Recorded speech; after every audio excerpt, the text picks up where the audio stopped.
Pourquoi nous nous intéressons à ce sujet? Parce que nous avons travaillé avec un certain nombre d'experts, de contributeurs à la question de la ressource, notamment au travers des enjeux des territoires.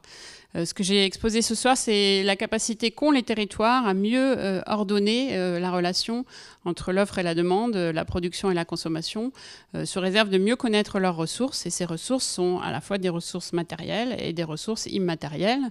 Quand j'entends les ressources matérielles, je parle évidemment de celles qui viennent le plus rapidement à l'esprit, l'alimentation, donc les ressources agricoles et alimentaires, mais aussi les ressources forestières, le stockage des sols dans les sols naturels, l'eau, l'air, la qualité évidemment de la vie autour de ces villes et de ces territoires.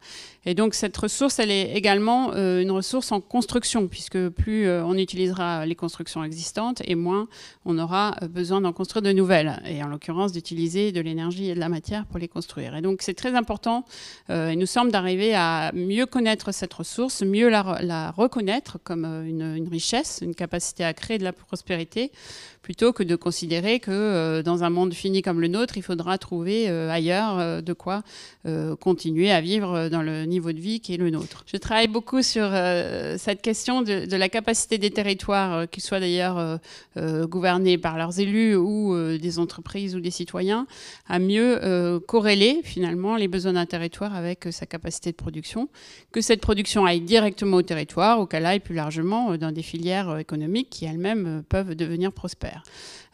Par exemple, on n'imagine pas qu'une zone forestière, tout d'un coup, ne vive que de la filière bois. Mais par contre, si cette filière devient exportatrice, cette zone forestière produit finalement pour la transition écologique une ressource utile à d'autres. Et donc cette question de qui gouverne les territoires et comment ils s'approprient mieux la ressource est centrale pour réussir la transformation écologique. Et elle passe en particulier par les élus et les collectivités territoriales, dans lesquelles il y a une capacité à transformer ces ressources, à être donneur d'ordre, passeur de marché pour développer des filières locales et des filières utiles à la transition. Et nous nous intéressons beaucoup à cette question.